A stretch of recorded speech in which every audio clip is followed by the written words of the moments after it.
একটা চাষি আর চাষির বউ মাঠে বসে তরমুজ খাচ্ছিল। সেই সময় একটা নাম্বার গিনি গাড়ি নিয়ে চলে আসে ঝকমকে একটা বড়লোক বাবু। সে বাবু ওদেরকে দেখে হাসতে লাগে। তখন চাষি তো অনেক লজ্জা পেয়ে যায়, ওর বউর দিকে তাকায়, আর বউ তখন লজ্জা পেয়ে দুঃখ পেয়ে কাঁদতে লাগে।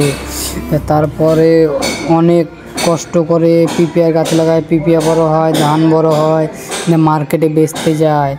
মার্কেটে অনেক বেচা কিনা হওয়ার পর অনেক টাকা চলে আসে চাষির কাছ। চাষি আরও জমি কিনে আরও ধান লাগায়। অনেক দিন পরে একটা প্ল্যাটফর্ম খোলে, পথে তখন সব সার খনিজ সব বেচতে লাগে, অ্যাওয়ার্ড পায়। তারপর একদিন গোল্ডেন নাম্বারগুনি গাড়ি নিয়ে চলে আসে, আর সেই বড়লোক বাবুর সঙ্গে দেখা। সে বড়লোক বাবু বলছে কী করে এত সম্ভব গাড়ি কিনা।